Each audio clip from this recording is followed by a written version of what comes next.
Kabayan, Assalamualaikum Rahmatullahi Wabarakatuh. Madayaw, mayong adlaw, kaninyong tanan. Magandang araw sa inyong lahat. Good day to everyone. Not a very good day in the Hague. No sun at all. I was wishing for sunshine today, but sadly, the sun did not show up.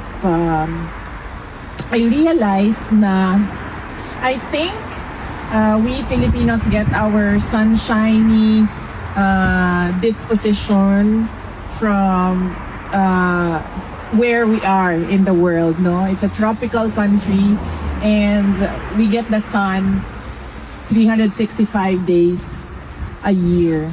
And yun din yung short chat namin kanina noong escort guard sa loob. Sabi niya, everything okay? And then I said, everything okay except the cold. And then he said, well, yes, this is their normal. This is our normal weather here in the Netherlands. And then I said, but you have sun lamps, right? In your houses? Sabi niya, well, mine, we do not have sun lamps, but I heard that they're good, they're very good, the sun lamps. And then I told him, my friend who lives in the Ireland, they have a sun lamp in their house. And then it gave him an idea, and he said that maybe I'll get one for my wife this Christmas because I heard that sun lamps are good. So, I think, sa dami ng pinagdadaanan natin bilang isang bansa, nakatulong na rin yung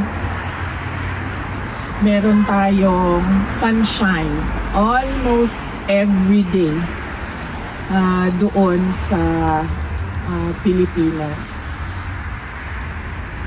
And una sa lahat, gusto kong magpasalamat sa inyo dahil nabuo natin itong salo-salo dito ngayong araw na ito. And syempre, hindi ito mabuo kung wala yung presence ninyong lahat. At ibig sabihin na nandito kayo, you took time out of your day to make it here and pray for former President Rodrigo Duterte, and of course celebrate the Christmas spirit with your fellow Filipinos. Marami sa inyo ang hindi tiga-Hague, mga tiga-ibang bansa dito sa Europe. Some travel 200 kilometers, some travel 7 hours in a bus, no? Na napakahirap dahil ano yung paa mo? Hindi ma-stretch yung paa mo for 7 hours. And meron sa inyo may trabaho, pero dinala yung trabaho dito ngayon sa ating salo-salo. So iba-iba yung sitwasyon, pero everybody made time for former President Rodrigo Duterte. And we as member of the family, I would like to thank you all for your effort and for your passion to show the world your support to President Rodrigo Duterte. Ang second, ang pangalawa ay ang mensahe ko para sa inyong lahat ngayong Pasko. This is something as well that I discussed with President Duterte because he was asking about how is the family, kumusta ang mga bata, and I said to him earlier, kung meron mang problema, sabi ko, okay na ganun lang dahil wala sa kanila ang merong sakit. Dahil ang pinakamalaking problema talaga ng mga pamilya at ng mga tao is ang magkasakit dahil walang solusyon sa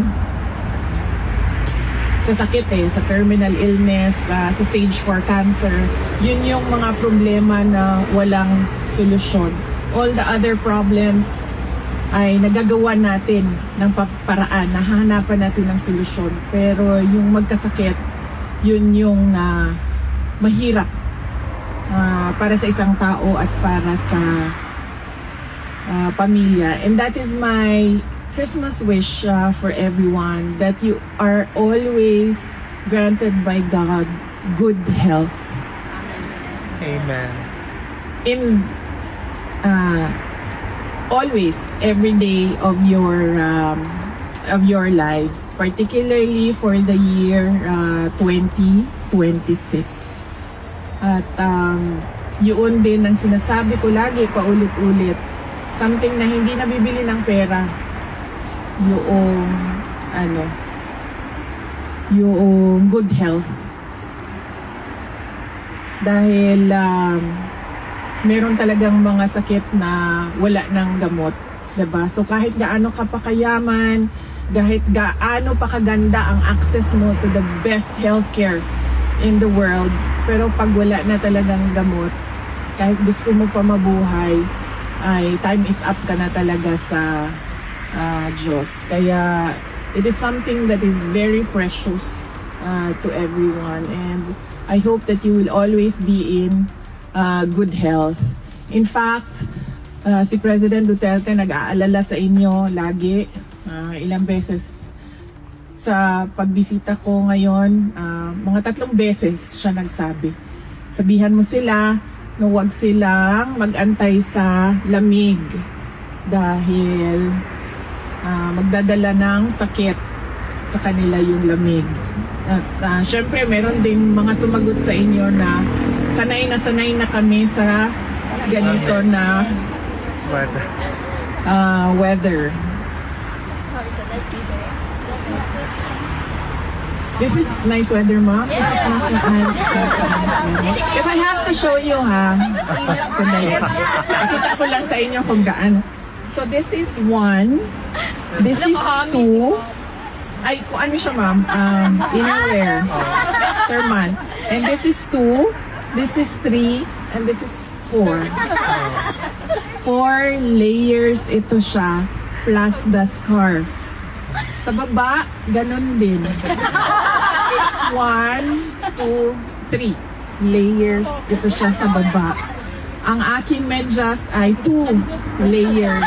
Gustuhin ko siyang maging, kasi may pumapasok pa konti So gusto ko siyang gawing 3. Kaso hindi na kasya ang sapatos. Masakit na siya sa kuko. So hanggang 2 layers lang ang... And yet, malamig pa rin siya. Pumapasok pa rin yung lamig. So this is not good weather. I'm excited to go home. Truly excited to go home. And going back to my Christmas wish, yun yung sa inyo, good health. And of course, to your loved ones, to your family members, syempre good health. But I also wish them a joyful Christmas with you online or with you going back home and spending Christmas with them, that Noche Buena with them. That Noche Buena with them. And their happiness that you are present in their lives. So yan yung wish ko sa kanila, a joyful Christmas with you. And of course, the new year, you know, when we ring in the new year, we are always filled with hope that the new year will bring better things than the previous year. That is why, diba, meron tayo laging New Year's wish and New Year's resolutions, thinking na merong magbabago sa taon na yon. But we should always pray to God that it will happen for our country. A better 2026 for the Philippines. Kanina, our prayers are for President Rodrigo Duterte. I think we should also pause and pray for our country that it will become peaceful and prosperous soon. And we pray for our fellow Filipinos, for the dead, the dying, and the sick. May they be granted blessings just like how God gives us blessings every day. And finally, from President Duterte, meron siyang message kanina. Ang sabi lang niya, para sa inyong lahat, nandito kami, meaning siya, ako, at yung iba pang mga kapamilya namin, nandito kami so as long as gusto pa kami ng tao. Yes! Sabi niya, hindi kami mamimilit kung ano yung gusto ng taong bayan. For life na. So We yan pray, yung- ma'am, na ma-presidenta ka, ma'am. And of course, from myself, I thank you for your continued support. Alam nyo, I am truly blessed as a politician kasi kahit anong paninira ng mga kalaban sa akin, nandyan pa rin yung taong bayan. Yes! Ah. The trust is still The supporters from 2015, from 2016, from 2019, from 2022, nandyan pa rin kayo. At hindi kayo, and then you know how to discern ano yung paninira at ano yung katotohanan. And for that, I am truly blessed. And as I said, I thank you on behalf as well of all my colleagues in the Office of the Vice President. Dahil isa lang naman ako ako lang yung muka ng Office of the Vice President. Pero yung trabaho sa opisina ay ginagawa ng maraming tao. And on behalf of my colleagues in the OVP, we thank you for your continued support and trust in our office. Thank you so much once again for this time with you. And I wish everyone a very Merry Christmas and a Happy New Year.